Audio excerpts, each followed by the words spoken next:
Shalom, ya berharap kita semua dalam keadaan yang sehat, yang baik. Tapi mungkin saja ya kondisi kita selalu ada pasang surut. Ada saatnya sehat, ada sakit begitu ya. Bahkan eh, pelayan kita hari ini Bapak Ibu Saudara, ketika kita mempersiapkan ada pelayan kita yang sakit begitu ya, sehingga harusnya melayani dan kerinduannya untuk melayani tapi tidak bisa melayani karena kondisinya yang tidak sehat. Puji Tuhan hari ini sudah sehat, saya melihat gitu ya. Puji Tuhan, itu semua karena anugerah Tuhan. Nah Bapak Ibu Saudara, memang dalam perjalanan hidup kita nggak selalu baik, nggak selalu cerah gitu ya, cuacanya kadang mendung, kadang panas begitu ya. Kalau dalam perjalanan itu kadang tanjakan, kadang ada turunan. Itulah indahnya hidup. Kita nggak perlu menangisi kalau kita lagi turun, karena ada saatnya kita akan naik ya. Oleh sebab itu kita perlu iman yang teguh, supaya ketika kita ada di bawah, kita nggak ngerasa ditinggalkan oleh Tuhan, tapi kita terus maju karena ada Tuhan yang menuntun hidup kita. Amin. Bapak Ibu Saudara, mari kita hari ini akan belajar satu kebenaran firman Tuhan. Saya akan menyampaikan firman Tuhan ini, temanya adalah step in faith ya, atau melangkah dalam iman. Bapak Ibu Saudara,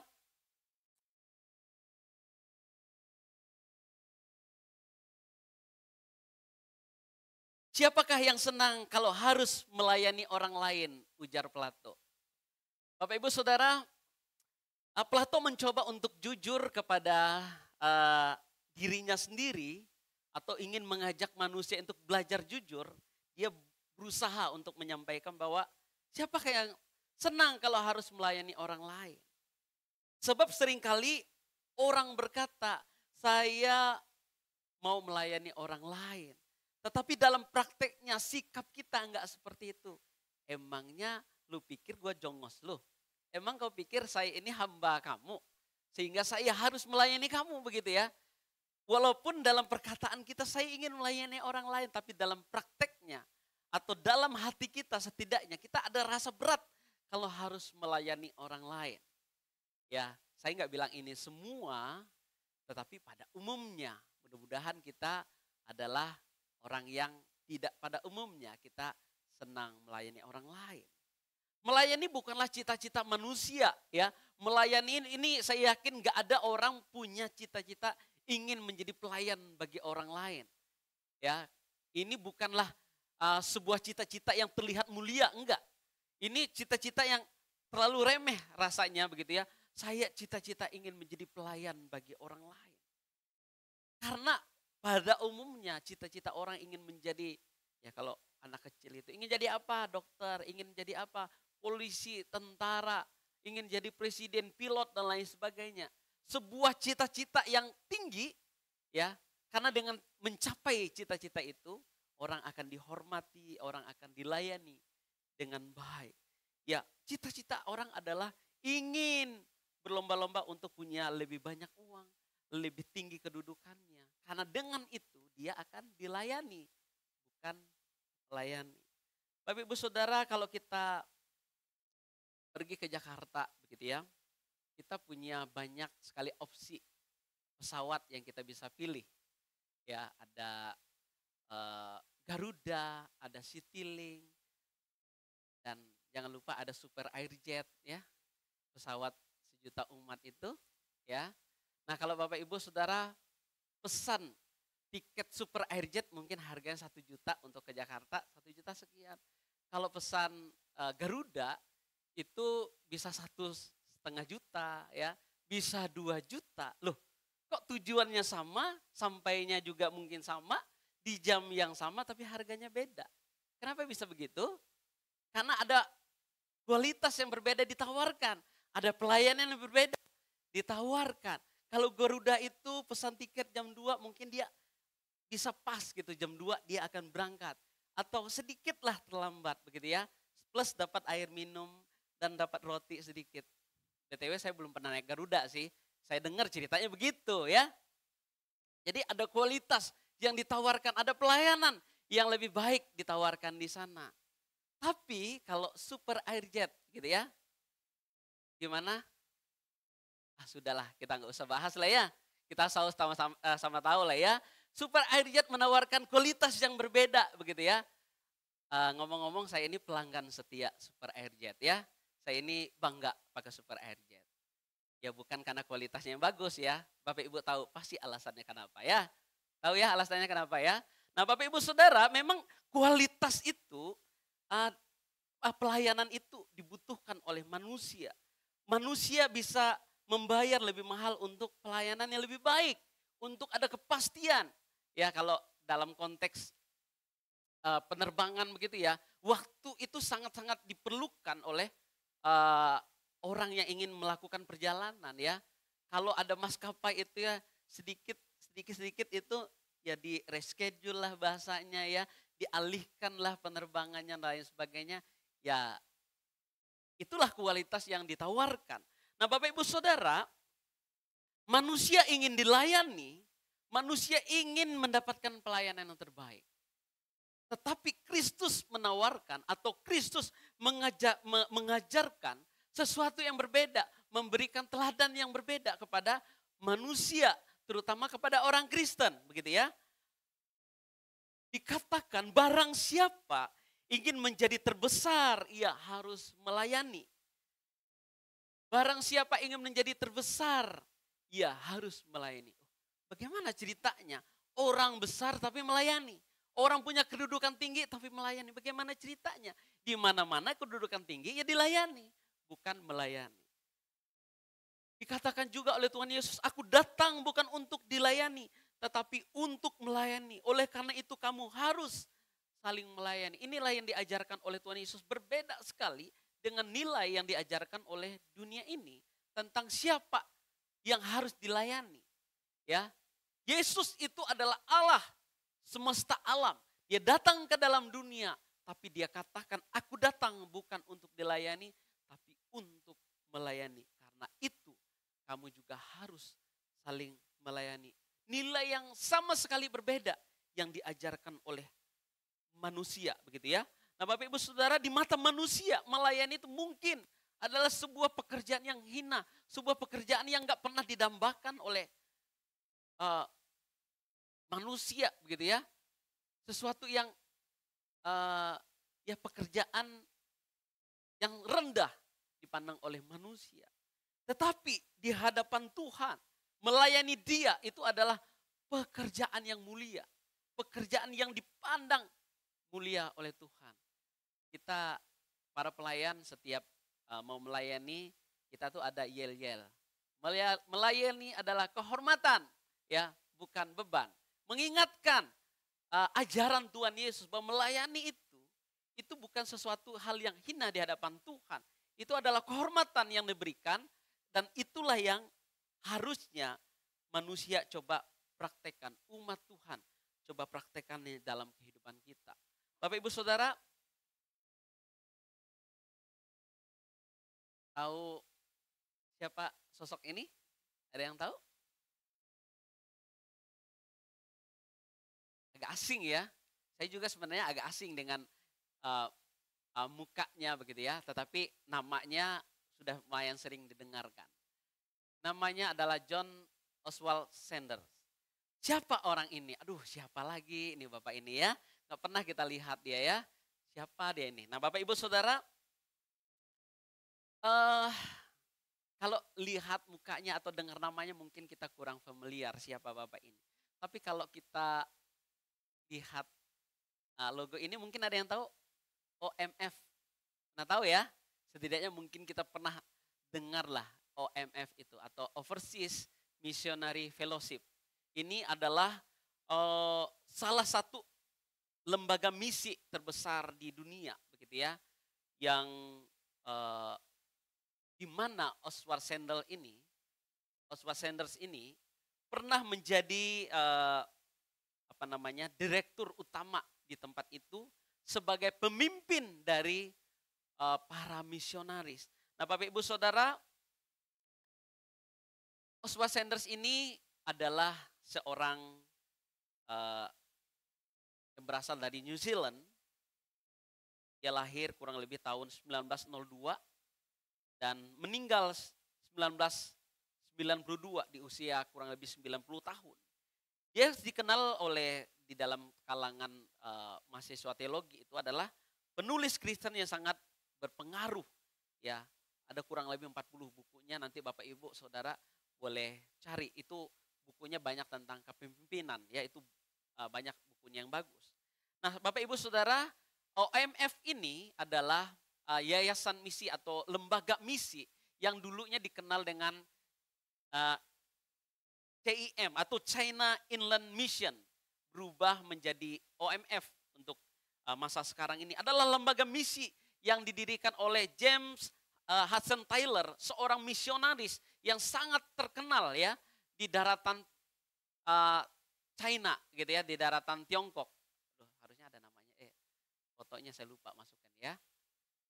Nah, Bapak Ibu Saudara, kekristenan di Tiongkok ini sampai hari ini sangat berkembang, sangat maju karena seorang James ya Hudson Taylor salah satunya yang memberitakan Injil, memenangkan begitu banyak orang di China sana untuk percaya kepada Tuhan. Dan yayasan misi CIM ini didirikan oleh beliau, berkembang begitu luar biasa dan akhirnya bernama OMF untuk zaman sekarang. John Oswald Sanders ini pernah dipercaya untuk menjadi direktur utama di tempat ini kurang lebih 15 tahun. Tetapi yang menjadi problemnya, dia itu tidak pernah punya pengalaman menjadi seorang misionaris. Jadi dia ditawarkan suatu pekerjaan yang dia tidak pernah melakukannya. Dia tidak punya pengalaman untuk terjun langsung di ladang pelayanan sebagai seorang misionaris. Memang dia itu ada kerinduan untuk menjadi seorang misionaris, tapi belum sempat berangkat. Tuhan mengubah segala rencananya, akhirnya dia harus bekerja di kantor hukum, dan dia akhirnya bisa menjadi kepala sekolah dan lain sebagainya. Tetapi rinduannya ada untuk menjadi misionaris. Dan kalau kita baca kisahnya, dia berkata bahwa memang saya akhirnya gak pernah menjadi misionaris.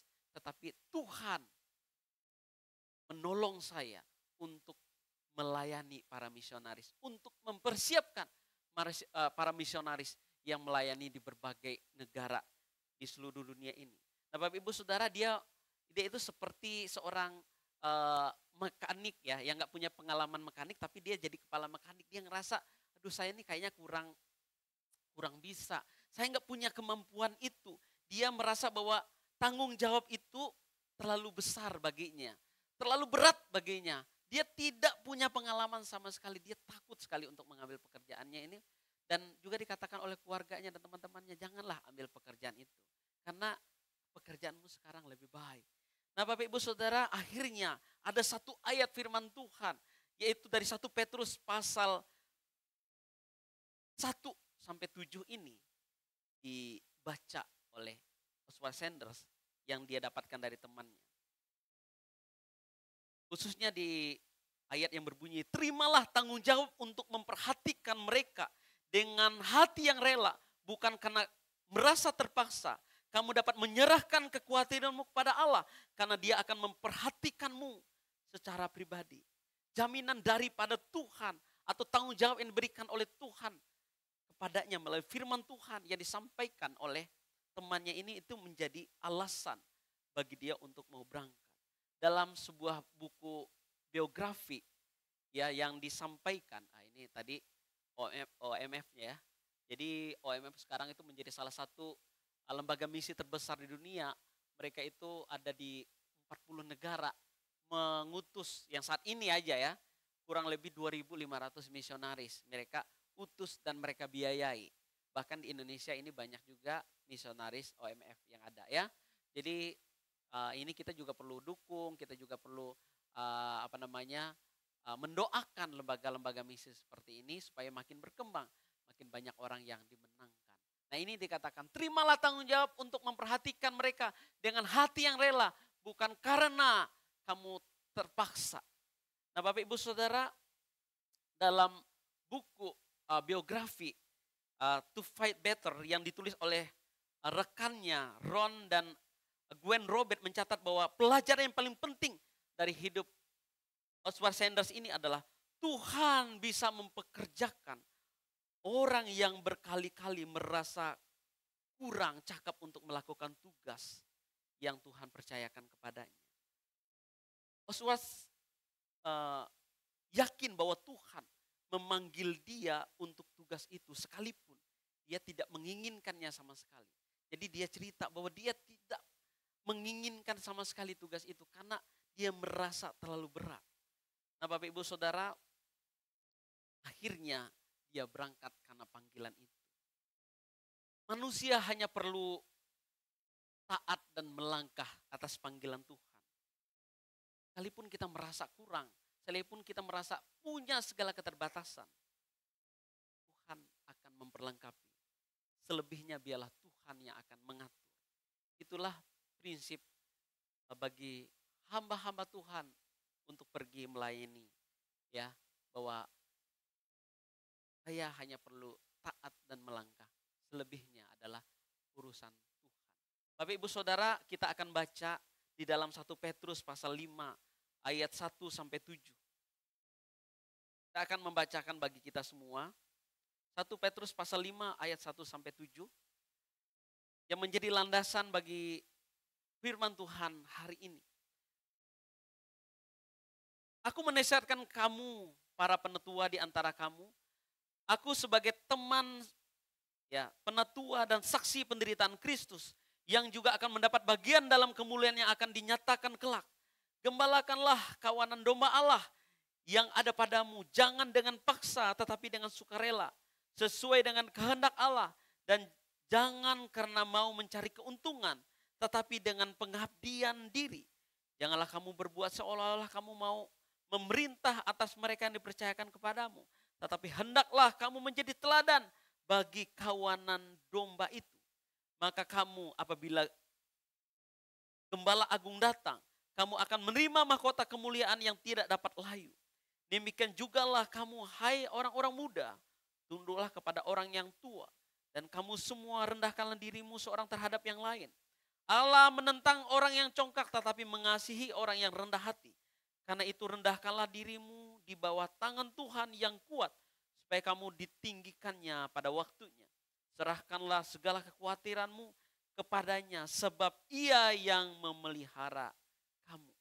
Bapak Ibu Saudara, membaca bagian ini, kita diingatkan pada momen percakapan empat mata antara Tuhan Yesus dengan Petrus.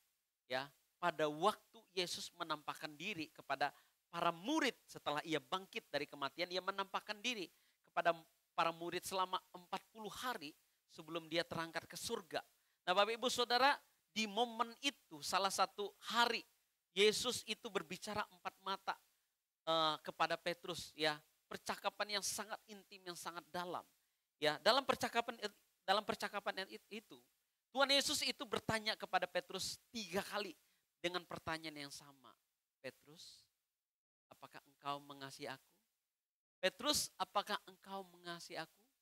Petrus, apakah engkau mengasihi aku? Petrus menjawab pertanyaan itu 3 kali. Ya, dia dengan sedih hati, dia menjawab pertanyaan itu. Tuhan, engkau tahu aku mengasihi engkau. Nah, Bapak Ibu Saudara, di akhir percakapan yang intim itu, Tuhan Yesus berpesan kepada Petrus, gembalakanlah domba-dombaku. Itu kita bisa baca di dalam Yohanes pasal 21 ayat 15 sampai 19. Nah, di dalam surat Petrus ini, Petrus mengingat pesan Tuhan ini dan dia teruskan pesan ini kepada para penetua yang melayani umat Allah yang tersebar di berbagai wilayah pada waktu itu. Dia berpesan sama seperti Tuhan Yesus berpesan kepadanya, gembalakanlah kawanan domba Allah yang ada padamu. Ini Petrus ini sangat membekas sekali dengan percakapan dia dengan Tuhan Yesus ketika Tuhan Yesus menampakkan diri kepada mereka. Dan momen ini menjadi titik balik ya seorang Petrus. Titik balik dan kebangkitan Petrus. Dari seorang yang ragu-ragu. Petrus ini ada kalanya dia itu berani, tapi tiba-tiba dia bisa berubah ragu-ragu. Dari seorang yang pengecut dan dia hanya fokus pada dirinya sendiri, sekarang berubah menjadi seorang yang teguh, berani, dan peduli pada orang lain. Ya, kita bisa ingat di mana Petrus itu 3 kali menyangkal Tuhan Yesus. Ketika orang bertanya kepadanya, apakah engkau murid dia juga? Dia tuh takut sekali mengakui bahwa dia adalah murid Yesus. Padahal dia selama ini bersama-sama dengan Tuhan Yesus. Inilah contoh pengejutnya Petrus ini. Dan memang sebagai manusia biasa Petrus bisa jatuh juga ya. Dia terpuruk khususnya di dalam relasinya dengan Tuhan. Bapak Ibu Saudara, saya ingin mengingatkan kita, mungkin di dalam menjalani hidup kita, hubungan kita dengan Tuhan mungkin tidak selalu hangat ya, tidak selalu terbangun dengan baik. Kita kadang-kadang terlalu fokus dengan apa yang ingin kita kejar ya, terlalu fokus dengan pekerjaan kita, dengan hidup kita, sampai kita lupa kepada Tuhan. Saya ingin katakan, itu adalah hal yang manusiawi. Tapi jangan lupa kembali kepada Tuhan. Seperti Petrus yang pernah terpuruk. Dia akhirnya mengalami perjumpaan kembali dengan Tuhan. Dan momen itu menjadi titik balik. Dia kembali semangat dalam melayani Tuhan. Kalau hari-hari ini kita mungkin dalam keadaan terpuruk ya. Kita mungkin agak jauh daripada Tuhan. Ketika kita mengalami perjumpaan dengan Tuhan, kembalilah. Dan mari kita semangat lagi di dalam melayani Tuhan. Petrus ini dididik langsung oleh Tuhan Yesus ya. Ketika mereka melayani kurang lebih 3,5 tahun di dunia begitu. Ketika Tuhan Yesus masih hidup. Ya, Petrus melihat langsung pekerjaan Tuhan Yesus. Mujizat yang dilakukan oleh Tuhan Yesus. Bagaimana Yesus membuat orang yang lumpuh bisa berjalan. Mata yang buta bisa melihat. Bagaimana orang yang tuli bisa mendengar. Bahkan orang mati dibangkitkan. Petrus melihat itu dengan mata kepalanya sendiri.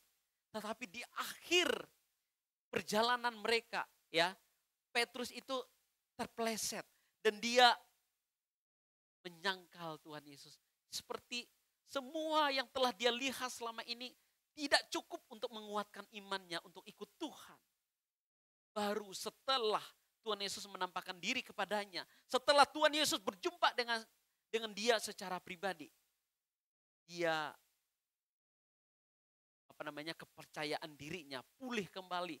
Dia menjadi seorang yang bersemangat sekali lagi untuk melayani Tuhan, untuk mengembalakan kawanan domba Allah yang dipercayakan kepada Petrus dan kepada para murid yang lain. Dia kembali berkobar-kobar untuk memberitakan Injil. Bahkan dia dapat melakukan mujizat. Ketika dia khotbah, ribuan orang bisa bertobat. Bapak Ibu Saudara, kadang memang dalam hidup kita butuh satu momen untuk bangkit kembali, yaitu perjumpaan dengan Tuhan. Ya, kadang Tuhan bisa memakai berbagai momen untuk kita bisa berjumpa dengannya, dan itu menjadi titik balik kita kembali bisa melayani Tuhan dengan semangat. Pesannya adalah jangan jauh daripada Tuhan, jangan terus jauh daripada Tuhan. Ya, ada kalau Tuhan ingatkan, ayo kita kembali lagi. Nah, Bapak Ibu Saudara,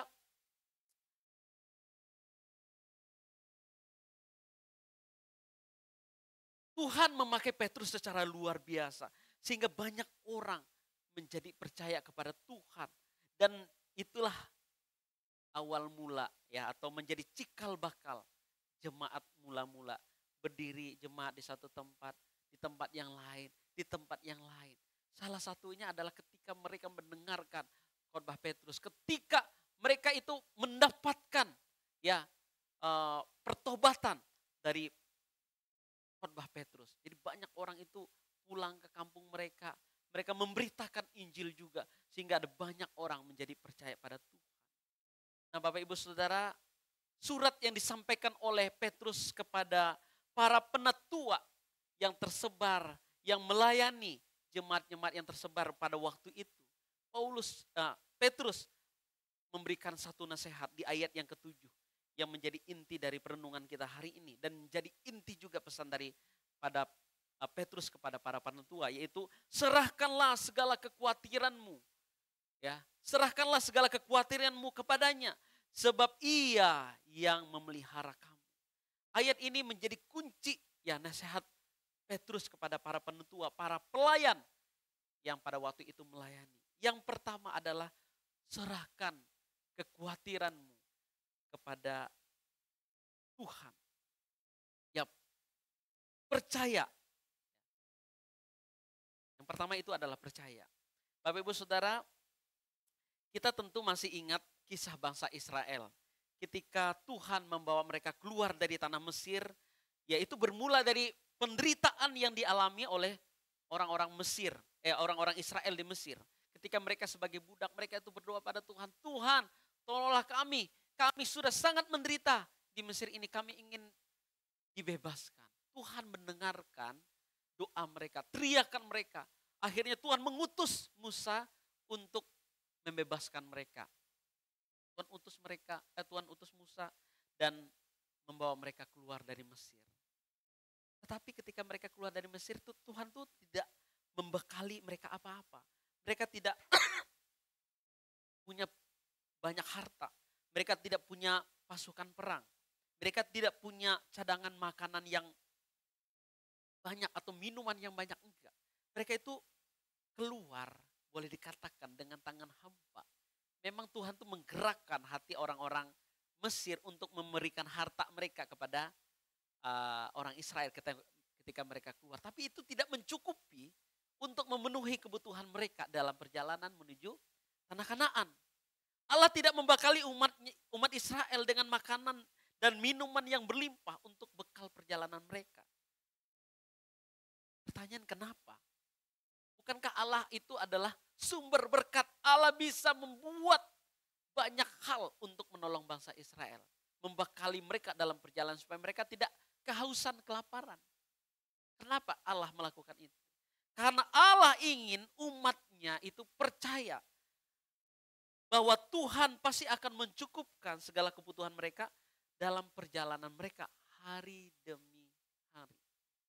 Nah, ini pelajaran penting ya, untuk kita bisa melihat cara Tuhan boleh menolong. Itulah juga yang diajarkan oleh Tuhan Yesus ketika dia mengajarkan murid-muridnya berdoa. Ya, berikanlah kami pada hari ini makanan kami yang secukupnya. Berikan pada kami makanan hari ini yang secukupnya. Ini mengajarkan untuk bergantung pada Tuhan, untuk percaya kepada Tuhan bahwa Tuhan sanggup akan memenuhi kebutuhan kita hari demi hari. Amin Bapak Ibu. Kita mungkin dalam menjalani hidup kita ngerasa, aduh gimana ya besok ya, bagaimana ya minggu depan, bagaimana uang sekolah anak saya, bagaimana bayar cicilan ini, bagaimana kontrakan rumah saya. Kita mungkin ada dalam kekhawatiran itu. Bapak Ibu Saudara, firman Tuhan hari ini ingin mengajak kita semua untuk percaya bahwa orang yang bergantung pada Tuhan, Tuhan pasti akan cukupi sesuai dengan yang kita butuhkan. Mungkin tidak berlimpah, mungkin tidak berlimpah ruah, tetapi Tuhan akan mencukupkan. Hanya kita percaya atau tidak pada Tuhan. Kita itu bergantung atau tidak pada Tuhan. Atau kita mulai berpikir hal-hal yang lain. Kita mulai berpikir dengan cara kita sendiri. Atau mengandalkan orang lain untuk memenuhi kebutuhan kita. Nah Bapak Ibu Saudara, seperti bangsa Israel, Tuhan mungkin tidak memberikan kelimpahan untuk kehidupan kita atau keluarga kita hari ini. Tetapi percayalah kepada Tuhan, Tuhan pasti akan menolong kita, mencukupkan segala hal yang kita perlukan. Tuhan berpesan, Petrus berpesan kepada para pelayan, para penetua yang melayani umat Allah pada waktu itu, mungkin ya mereka itu penghasilannya nggak menentu ya, persembahan yang diberikan oleh jemaat juga nggak cukup amat begitu ya. Petrus berpesan, gembalakanlah kawanan domba Allah dengan sukarela, jangan dengan paksa, dan jangan karena kamu mau mencari keuntungan. Bapak Ibu Saudara, Petrus secara khusus mengingatkan para penetua agar mereka jangan melayani dengan motivasi untuk mencari keuntungan, untuk keinginan mereka sendiri. Tetapi lakukanlah pelayanan itu sebagai pengabdian kepada Allah. Ya, kalau mencari untung ya bukan di dalam pelayanan, bukan di gereja ya. Bisnis aja dan ya mungkin dagang begitu ya. Melayani bukan tempat untuk mencari keuntungan. Nah, ini mengingatkan para pelayan pada waktu itu. Dan mengingatkan saya dan juga mengingatkan kita semua. Ya, memang di dalam pelayanan itu kita adanya berkorban, melakukan sesuatu untuk kemuliaan Tuhan. Sebagai pengabdian kita kepada Tuhan. Ya, bukan untuk mencari keuntungan. Nah, Bapak Ibu Saudara, namun kita harus jujur ya mengakui bahwa ada gereja-gereja tertentu ya dalam tanda kutip. Bukanlah tempat yang steril dari dosa. Bagi beberapa oknum pendeta menjadi pendeta itu adalah tempat untuk mencari keuntungan. Ya, ini saya harus jujur juga dan ini harus memang jadi sesuatu yang memalukan bagi kita. Ya, gereja itu menjadi tempat untuk mencari keuntungan. Ya, ada orang berlomba-lomba mendirikan gereja ya, seperti mau buka usaha, membuka restoran ya. Mereka menentukan target pasar. Oke, jemaat kita yang begini, yang dewasa muda begitu ya, yang lagi produktif, yang punya banyak uang, tempatnya juga harus strategis kalau bisa di mall atau di mana begitu ya. Dan jemaat yang yang disasar itu juga sangat jelas ya, orang-orang yang punya uang tertentu dan lain sebagainya. Di kota-kota besar Bapak Ibu Saudara memang banyak gereja di mall. Bukan semata-mata karena susah mendirikan gereja, memang mendirikan gereja itu susah ya. Sekarang tuh mendapatkan izin mendirikan gereja itu susah. Bahkan ya kita mendengar ya ada salah satu gereja di Bogor waktu itu mereka tuh sampai ya bertahun-tahun mengajukan izin enggak keluar-keluar juga ya. Di demo lagi dan lain sebagainya.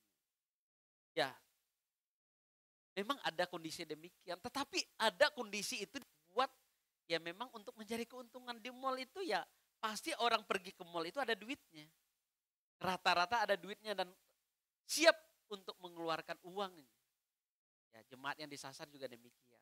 Nah, Bapak Ibu Saudara, saya tidak berkata bahwa gereja di mall ya semua begitu, enggak. Karena ya memang tadi ada kondisi susah untuk mendirikan gereja, mall itu menjadi tempat yang sangat-sangat menolong ya untuk orang bisa beribadah tanpa mereka harus mendirikan atau ada izin gereja khusus. Nah, tetapi Bapak Ibu Saudara, ada orang menggunakan kesempatan ini untuk sesuatu yang salah. Untuk mencari keuntungan bagi mereka sendiri. Nah, orang yang percaya kepada Tuhan tidak akan melakukan hal yang tidak benar. Karena mereka melakukannya untuk mengabdikan diri kepada Tuhan. Jangan mencari keuntungan, kata Petrus, di dalam mengembalakan domba Allah. Nah, itu adalah pesan yang sangat-sangat jelas yang harus diikuti oleh para penetua pada waktu itu. Ketika mereka melayani, jangan cari keuntungan di sana.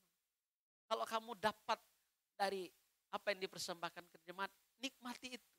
Jangan mencari keuntungan lain dari pelayananmu.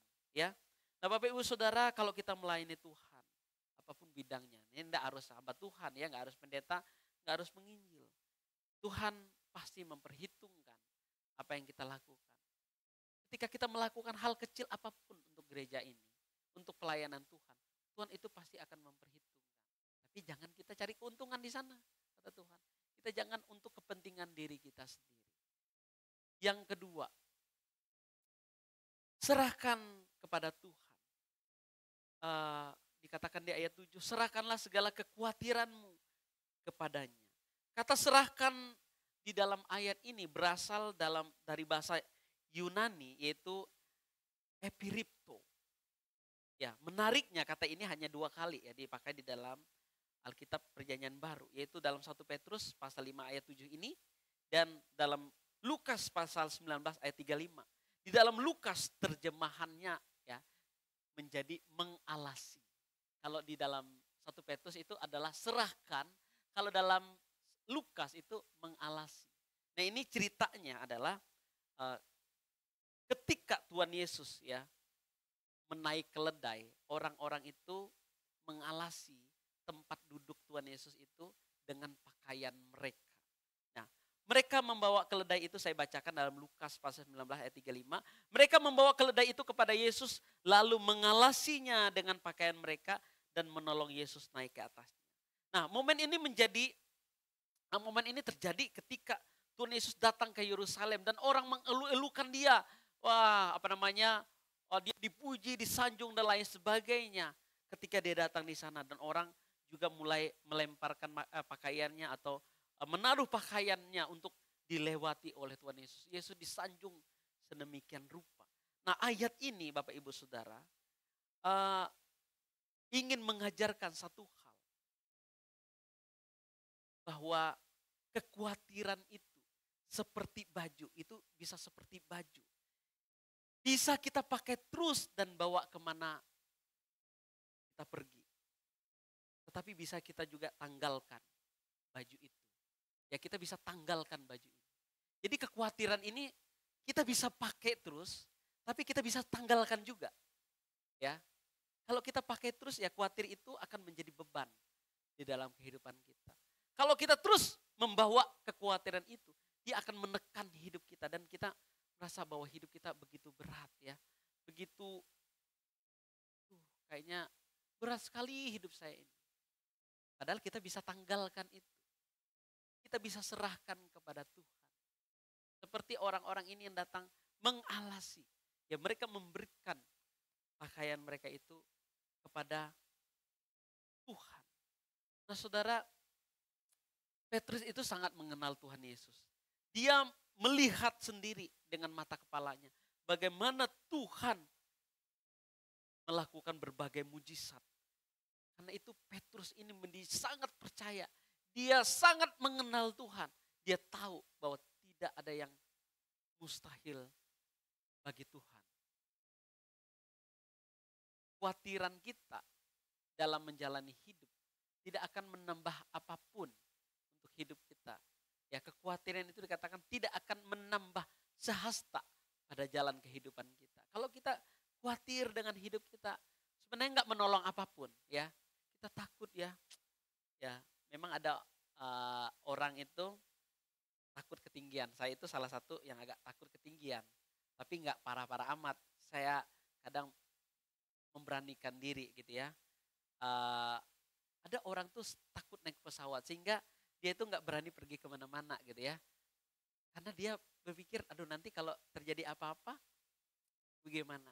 Padahal pesawat itu salah satu transportasi paling aman di dunia. Ribuan pesawat ya terbang setiap hari. Bahkan di saat kita ada di tempat ini, pesawat lagi ribuan ya terbang di atas sana. Dan baik-baik saja gitu ya. Mungkin memang ada yang jatuh, mungkin ada kecelakaan. Tapi itu sangat-sangat minim dibandingkan dengan kita naik mobil, naik motor, dan lain sebagainya. Setiap saat juga ada kecelakaannya. Tapi Bapak Ibu Saudara, kekhawatiran itu tidak menolong apapun di dalam kehidupan kita. Kita hanya perlu percaya pada Tuhan. Kita hanya perlu menyerahkan kekhawatiran itu kepada Tuhan. Itulah yang diajarkan oleh Petrus. Serahkan kekhawatiranmu. Mungkin kita ngerasa ya ekonomi kita hari ini lagi kurang baik ya. Kesehatan kita kurang baik dan lain sebagainya. Tapi jangan khawatir. Serahkan segala kekhawatiran itu kepada Tuhan. Teruslah melangkah. Sekalipun jalan yang kita jalani penuh dengan tantangan. Percayalah kepada Tuhan. Dan serahkanlah segala kekhawatiran kita kepada Tuhan. Pasti ada jalan. Amin. Kiranya Tuhan Yesus memberkati kita semua. Dan kiranya firman Tuhan ini boleh menolong kita boleh menjadi pelaku firman Tuhan.